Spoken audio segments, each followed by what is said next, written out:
Hi, welcome to Ask the Expert, award-winning daily series from 8:30 to 9 a.m. So here we are at 8:30 to help small businesses. If you have to ask any, or if you'd like to ask any questions, put them in the comments in the live feed. If you need more advice, join the official Intuit QuickBooks SMB community on Facebook. Accountants and business experts are on hand 24/7. Poor things. During the live session, we'll be running a poll. It's just a quick one, so please do engage, and I'll read out the results at the end. So let me tell you who I am. I'm Katy Howell. I run an agency called Immediate Future, and we focus on people who are serious about social media. We've been going for 17 years, so my word, we know what we're doing when it comes to social.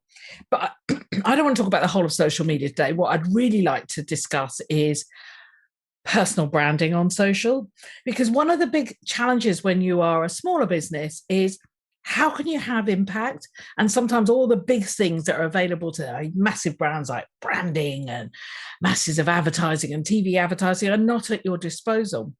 But right now we're in a sweet spot for personal branding where people want to buy from people they know, people they like. And there's a real opportunity for you to be more than you can be, if you see what I mean, by adding your personality to the brand. And I speak not just as somebody who helps companies develop, company owners develop their personal brand, but as someone who had to develop her own personal brand. And when I started Immediate Future 20 years ago, I was in my 30s and I hadn't got a clue what I was doing. And I made a whole number of mistakes along the way. So along this sort of outline that I'll tell you what are the markers you should think about, I'll tell you about where I made a total mess of things. So let's start with what is personal branding, and it's really our aim when we create a brand that is us, is a really focused effort to influence the perception of our customers. And that's what you're doing as a business person. You're not trying to become an influencer, you're trying to influence your customers to buy your products. And that in itself is really important to understand, because this is not about your personality being out there. It's about elements of your personality being out there. So, in fact, you don't start with you. And people often get this wrong. What you do is you start with what matters to your audience.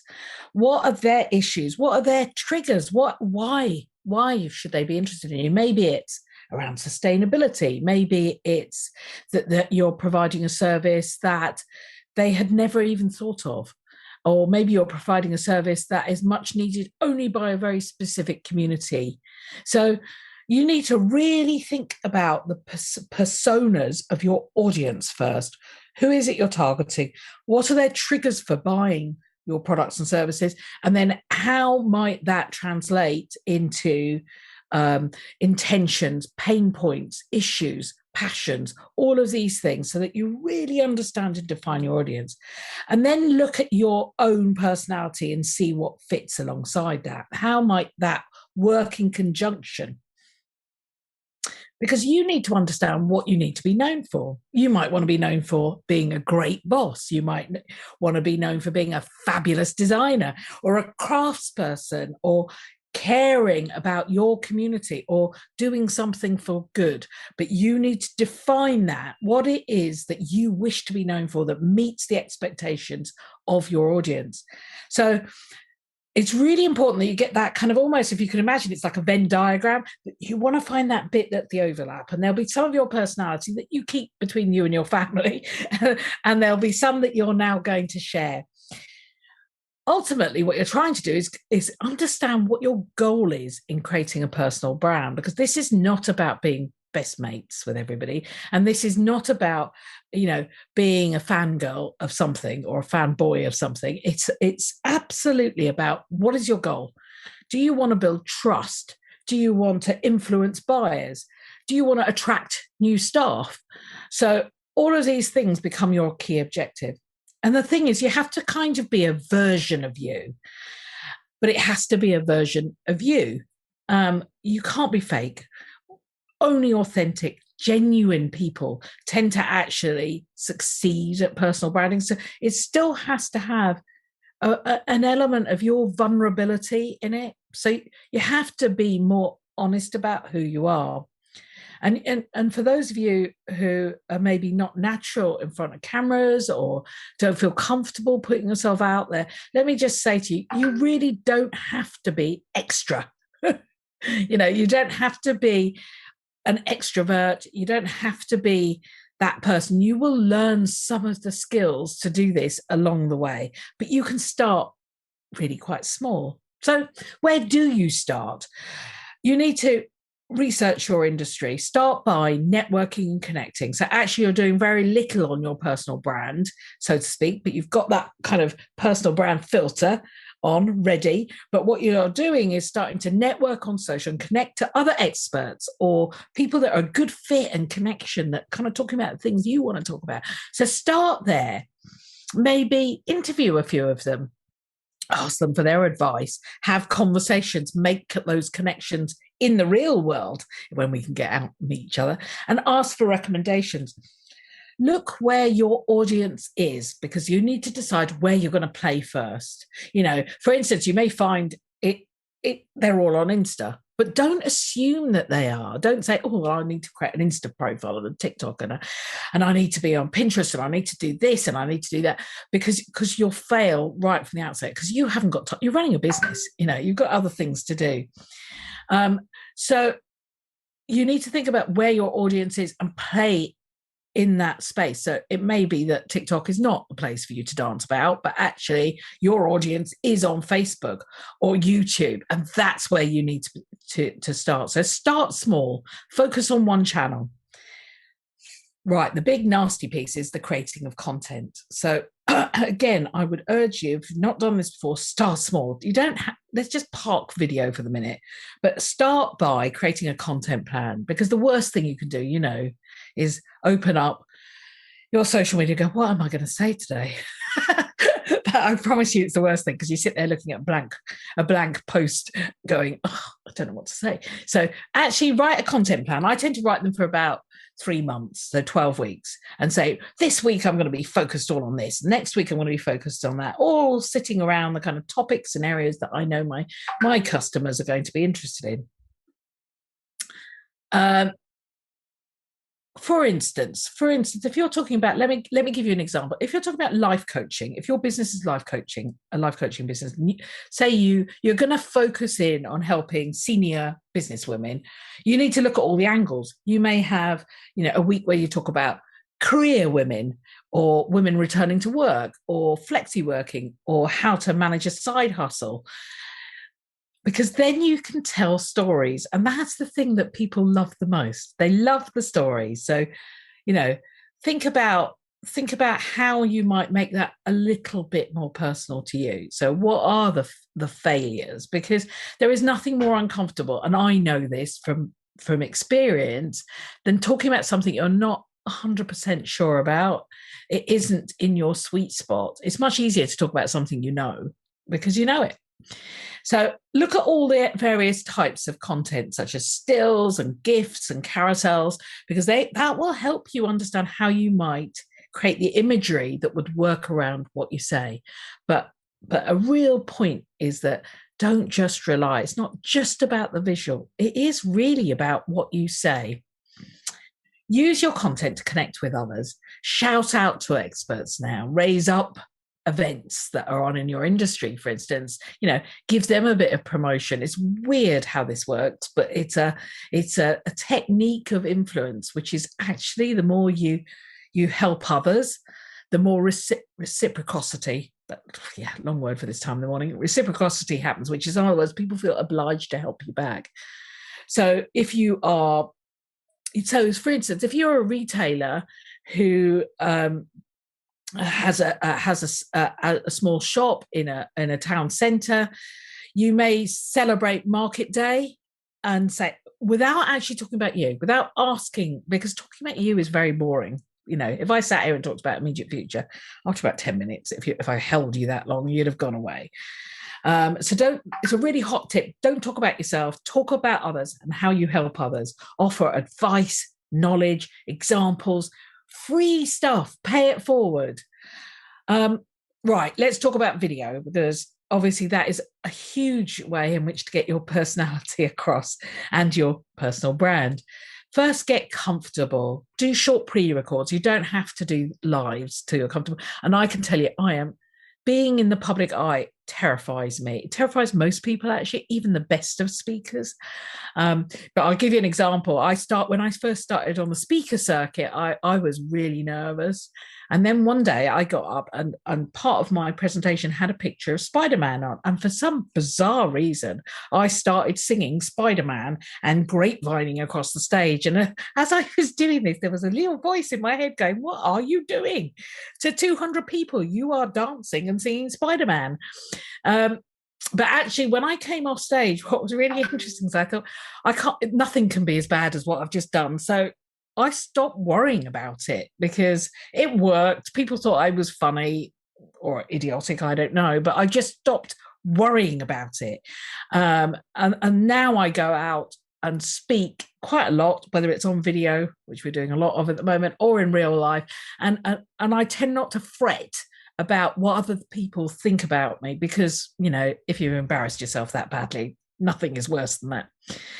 One of the other parts is you don't need to be overproduced. So yes, I've got lighting on me right now. I have set up my background, which is part of my branding, brand colors in my hair. But you don't need to be overproduced. It's you people want to hear. The reality is that if I had big immediate future signs behind me, it would make actually zero difference. The other part is that good audio still matters, and you probably can't see it, but I'm just going to pull that into the screen. You can see I have a mic here, and I have an external mic. It's just a Yeti mic, which is not hugely expensive, but a good audio does matter because people can't stand that glitchiness. So pre-record first, and that will allow you to do it several times if you feel better. Rehearse a lot. I rehearse and rehearse. I have notes in front of me, and I have rehearsed this a couple of times before I talk, just to make sure in my head I'm not anxious. And I learned to look at the camera. So there are two ways to do that. One is keep the camera in your eye line. The other is put a picture of your dog above it, and I tend to look at it. I also cover up my pictures of me when I'm on screen, because I'm clearly very vain and I look at myself all the time. So I think you can do video, but do it in small steps. Don't feel pressurized. Build your personal brand as your confidence grows. The real key to this is to pay it forward. That's what you're really doing with your personality. Help people, join in, be part of communities. As I said, reciprocity will see its reward. People will pay you back. And the other element is, as you build your profile, social proof happens, and you actually garner influence in your industry, and you'll find your profile will snowball on social. So remember, it's not how often you post. People often ask me this. It doesn't matter how often you post. It's just that you post with something of real quality. And don't worry, as you can see, if you make loads of mistakes, and you can tell I have because I've tripped over my own teeth today, it's okay. Apologize and move on. Be active and responsive in channels, but do take some downtime too. Sometimes it can be overwhelming when you get a lot of responses. Ignore the trolls. Don't get into a fight. Don't bother with them. Block them. Turn them off. It just is not a big thing. And remember that you need to take time to know who you are. It's actually a wonderful journey to go on, developing your own personal brand, and have an offline buddy. It really helps to have somebody you can talk to. So, and the final part I'll say to you is have loads of fun. It is good fun. So I hope that really helps. I've got some questions, so I'm going to kick off with these.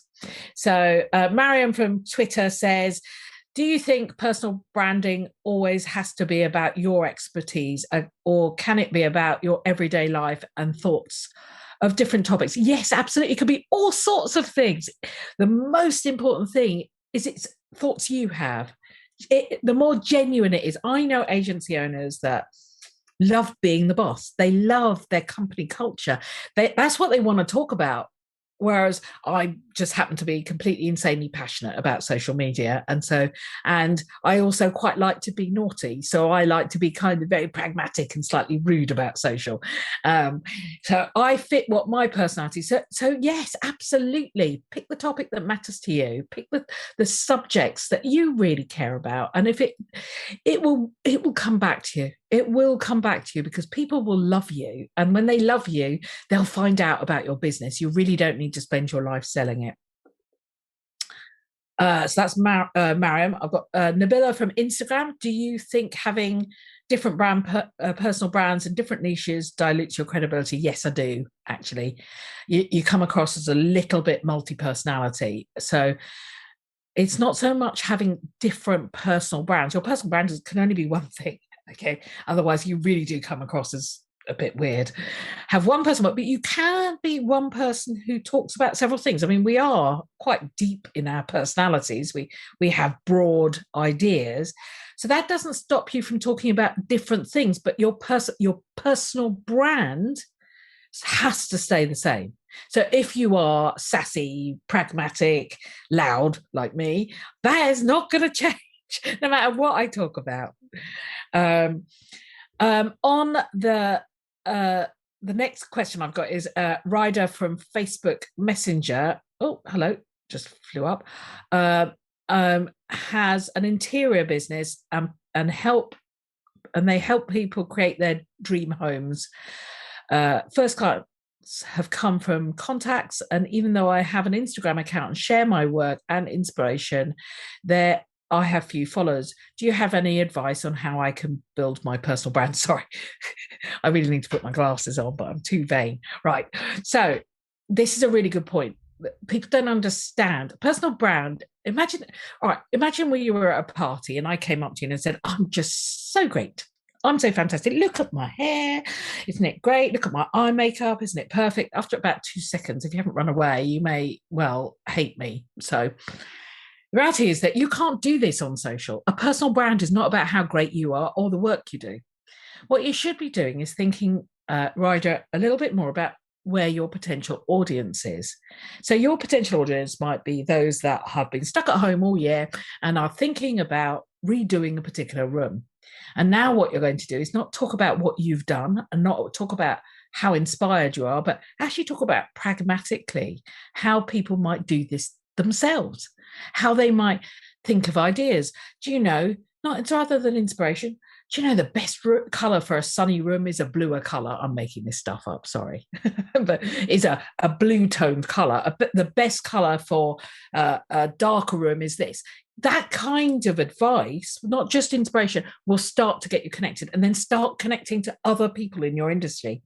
You know, connect up to those that are also offering similar services. I mean, I'll tell you, this week I have connected to another agency who does exactly what we do, and together we have run an event. And does it matter? Because you know what? The cake is big enough. We can share it.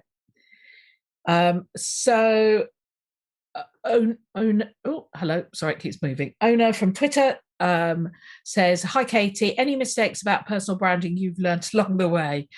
Yeah. Yes. Yeah. Don't eat while you're talking.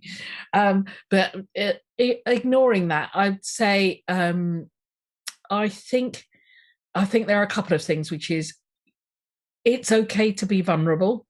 It really is okay to be quite emotional and vulnerable. People kind of like it. I do think from the mistakes I have made is sometimes taking to heart what people say to me. I was on the BBC once, and when I came off, I was so excited. I really wanted to tell my mum, and when I came off, I had a lot of comments about the fact that I need to brush my hair, and as much as I really tried for that not to hurt me, it did. It's quite hard being a 55-year-old woman, in an industry that's all about social media. And it was really difficult. I reeled from that. And I would say, the mistake I made is I didn't voice how I felt, and then just felt very down and found it very difficult to be in front of the camera. Once I voiced it, which is why I say get yourself a buddy who's on your side, get yourself a friend. It could be a partner, but it could also be just a good mate who maybe isn't in the industry, who can make you feel a little bit better. And I have made horrendous mistakes. I've failed to be on camera at the right time. I've not been listening to the questions I'm being asked, all of these things, and you learn. Nobody has ever hoisted me up by it. I would say I probably veer away from politics naturally, so I don't find myself in terrific hot water. Hassam from Facebook Messenger says, good morning, interesting topic. I've been asked to do talks or participate in podcasts a few times, but made the decision to focus the time on growing my company. I might have to rethink this. As a founder, how much time do you spend on commitments like being on shows like this or podcasts? Well, actually, I recommend you do rethink it just a little bit. Now, I spend all my time doing this now. And the reason is I started doing a little bit of it and discovered that actually it brings me business. And it brought me more business, and it kept bringing me business. And you know what? People started to connect to me, and people started to refer business to me and recommend business to me. So what I did was I began to get most of my day-to-day tasks done by my team as I grew. Everything at a different stage. And as I grew, and I've been running Immediate Future for 17 years. So I've got to a stage where the business kind of runs itself. And outside of that, I'm there obviously for the finances and for the CEO duties, but I'm not as hands-on. And I have had to take the lead. And it's not been something I've wanted to do. It was not my big ambition to go out there and chat to people. My big ambition was to do social media really well. So it's sometimes you have to kind of go, this is how I lead the business because there is value in this. Eddie from Facebook Messenger says, my team is expanding and I'm going to hire a social media marketing person. Yay, I'm excited too. He's excited. I'm excited. I don't have much experience about social media. Do you have any advice on what I should look for in this person? General knowledge or targeted? I don't feel that it's crucial the person knows about the sector my company is in, as long as he or she is willing to learn. Yes, I agree. There are a couple of things. First of all, you really need a marketeer. So marketing qualifications matter, because the way a marketeer looks at the world is not from your perspective, but from the perspective of the audience and how we might persuade or change behaviors to ensure that they buy our products or services. It's a very different view. It's very hard as a business person to do it that way, because we want to tell everybody how great we are. I want to sit here naturally and go, oh my God, you should meet my staff. They're fantastic. We really know this. We really know that. So there's one skill which is in marketing, which is the ability to look at the world the other way around. How can you benefit your customer base? The other part of marketing, which is really important, is understanding how to use the tools at your disposal. So how best can I write copy that story tells? How can I create content that is more than just pushing content out the door, but is actually building a picture of my business? So it's really important that the person can write, can think creatively about storytelling, can understand how your audience perceives things. Those are really crucial. And if they tend to sit under the marketing experience, then the rest of it can come quite easy. And as far as design goes, it takes 2 minutes to understand how to use Canva. I mean, seriously, you don't need a degree in design. Or you can go and use an external designer, and there are plenty on People Per Hour or Fiverr that can help you actually create something a little bit more animated, for instance, or illustrative. So right, just looking at the questions. India from Twitter says, hey Katy, what have you learned from running your own business for many years that you wish you knew from the beginning? I just hired my first employee, never managed someone, but can't wait for the journey ahead. I think everybody's journey, and I talk to lots of agency and business owners. I think everybody's journey is really different about what you learn, but I can tell you what I learned. And I think I learned mostly that people in your business matter a huge amount. And if you get the culture right, if you get the business, and I was never a man manager, you know, not one you'd shout about anyway. Prior to this, I had to learn to be a leader internally. And it took me, I would say, the best part of 10 years, but I'd say that that was my biggest challenge. Is I would have said to myself, my younger self, learn to be a leader first, rather than be in biz dev, be helping your customer, the customer facing. Think about your own staff first, because you get that right, and actually the company tends to fly on its own. So yeah, that's a hard one, that one. Malcolm from Instagram says, what are the social media trends you would recommend small businesses to look at or maybe jump on? I understand this might be individually depending on the business, but would be interested. Yeah, this is always very hard, because I always bring it back, Malcolm, to the fact that you should know where your audience is. You know, I could say massive trend this year has been TikTok, but if you target people who are over 50 and, you know, who are considering their next car purchase, they're not doing that on TikTok. You know, so think about your audience, but there are some fundamental shifts in behavior. The first is, we as consumers, whether it's B2B or B2C, we as consumers no longer trust brands, whether they're big or small. We don't trust you, and that's partly because fingers have been burnt buying things on Facebook and Pinterest from companies where it costs you a small fortune to send them back to China. That we don't trust people, and the current environment means trust is down. So that's a big trend. We've got a trend in disloyalty, which can work to your advantage. In other words, we don't stick with the big brands. We're prepared to go try new brands.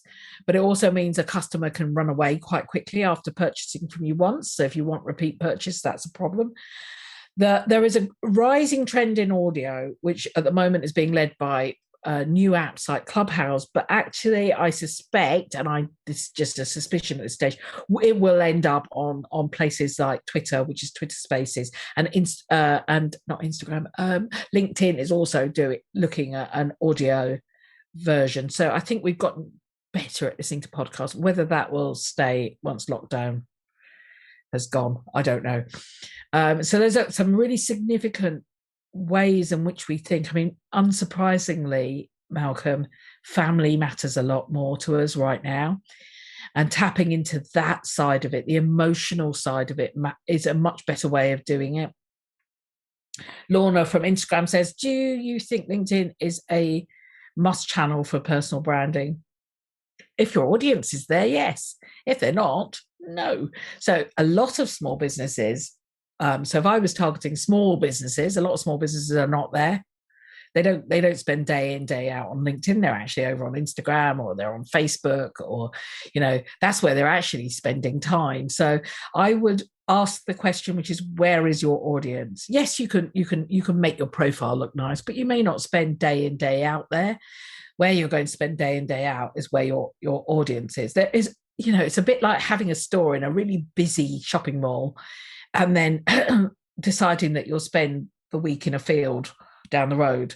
No matter how nicely dressed you are, nobody's going to notice you. So you need to be where your audience is. So Lorna, thank you very much. You are the final question. I've got time. I'm being told here I'm running out of time. So I'm going to wrap up very quickly. I asked, we asked a poll, is personal branding a priority? And only a third of you say yes. Oh my word, I thought it would be more. 67% said no. That is a bit of a surprise, because it is a really nice trigger. And when trust is low, as I said, now's the time to get your personality out there. Thank you for tuning in today. If you want to connect to me, you can DM me on LinkedIn. All my socials are under my name, Katy Howell, Katy with a Y. Or you can come and see my website, which is www.immediatefuture.co.uk. Coming up on Ask the Expert tomorrow, on Monday, is Eriona, who is Managing Director of Majors Accounts, a family-owned accountancy firm. I can speak now. Tune in and learn about the importance of having a professional accountant on board from when you start your business. Don't forget to join the official Intuit QuickBooks SMB group on Facebook, and also the Mindfulness Tax Kit. You can find the link in the comments. Have a fantastic weekend. The sun is out. Enjoy your time off work. Bye.